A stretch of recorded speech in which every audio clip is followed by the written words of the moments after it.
ঈদে মিলাদুন নবী কবে? ঈদে মিলাদুন নবী উপলক্ষে কিছু করণীয় আছে কিনা, এই দিনে কোনো আমল আছে কিনা? ঈদে মিলাদুন নবী মানে হলো নবীর জন্মের ঈদ, আনন্দ। তো ঈদ থাকলে তো ঈদের নামাজ থাকবে নাকি? তো 12 রবিউল আউয়ালকে যদি আমরা ঈদে মিলাদুন নবী বলি, তাহলে ঈদ তিনটা হলো, ঈদ উল ফিতর, ঈদ উল আজহা আর ঈদে মিলাদুন নবী। তাহলে ঈদ উল আজহা, ঈদ উল ফিতরের তো নামাজ আছে আমরা জানি, ঈদে মিলাদুন নবীর নামাজ কখন আছে? কোন নামাজ নাই। তো বোঝা গেল যে আসলে ঈদে মিলাদুন নবীর নামে কোন ইবাদতের উপলক্ষ, কোন অকেশন ইসলামের শরীয়তে কোথাও নাই।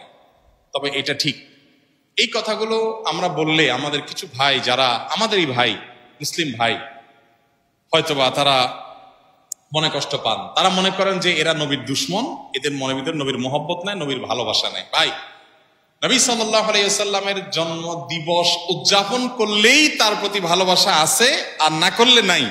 এই যোগ বিয়োগ করা এত সহজ, শর্টকাটে হিসাব করার ক্ষমতা আপনারা কে দিছে? এই অধিকার আপনাকে কে দিছে? ব্যাপারটা এরকম হয়েছে যে দেশের প্রতি আমার ভালোবাসা আছে কিনা। আপনি আমার দল করেন তো আমি বলবো আপনি দেশপ্রেমিক, আপনি আমার দল করেন না তো আপনি দেশদ্রোহী।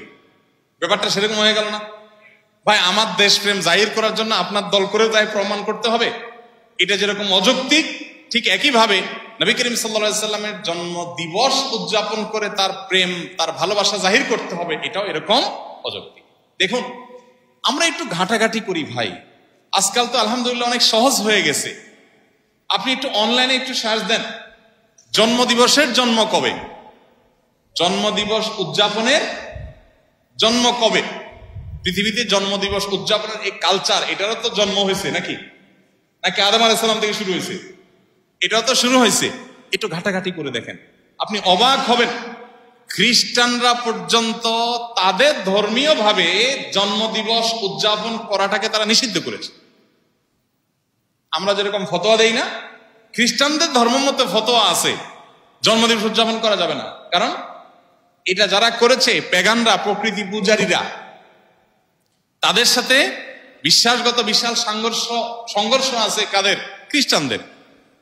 কালের আবর্তে খ্রিস্টানরাই এসে সেটা আবার নিজেদের গায়ে ধারণ করেছে। তারা এখন তাদের নবীর জন্মদিবস উদযাপন করে।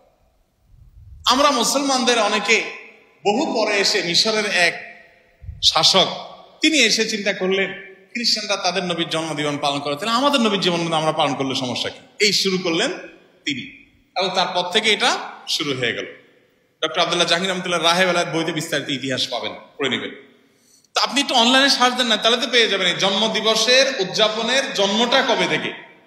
আমাদের প্রিয় নবী সাল্লাল্লাহু আলাইহি সাল্লাম নিজে তার জন্মদিবস উদযাপন করেছেন? যদি করে থাকেন তো বছরে প্রতিদিন, প্রতি বছর 12 রবিউল আউয়াল তিনি বেঁচে ছিলেন 63 বছর, এই 63 বছরে প্রতিবার আসছে না? উনি ওনার জন্মদিবস উপলক্ষে এই যে র্যালি বের করা, জশ্নে জুলুস করা বা যাই করি আমরা, উনি কিছু করছেন কিনা? উনি নিজের ওই যে কি একটা কথা আছে না, যার বিয়ে তার খবর নাই, পাড়াপড়শির। ওনার নিজের জন্মদিবস উনি উদযাপন করলেন না, ওনার 4 খলিফার কেউ করলেন না, কোন সাহাবী করলেন না। আমরা মহব্বত জাহির করার জন্য ওনার জন্মদিন উদযাপন করি। ব্যাপারটা কেমন হয়ে গেল? আল্লাহ আমাদের ভাইদেরকে সঠিকটা বোঝার তৌফিক দান করুন। যারা করছেন তারা নবী সাল্লাল্লাহু আলাইহি ওয়াসাল্লামের মহব্বতই হয়তোবা করছেন, তাদের প্রতি তাদের যে আবেগ আছে, তাদের যে নবীর প্রতি ভালোবাসা আছে, ভালোবাসাটাকে আমি শ্রদ্ধা করি, কিন্তু ভালোবাসা প্রকাশের পদ্ধতিটা অবশ্যই কি হতে হবে? সঠিক হতে হবে। অতএব ঈদে মিলাদুন নবী নামে আলাদা কোনো অকেশন, ইবাদত হিসাবে এরকম কোনো কিছু শরীয়ত রাখে নাই, এবং এটা না সাহাবায়ে কেরাম, খোলাফায়ে রাশিদিন কারোর মধ্যে এর কোন নজির ছিল। বরং উল্টা, এটা অন্য ধর্মাবলম্বীদের সংস্কৃতি হওয়ার কারণে আমাদের সেটা বর্জন করা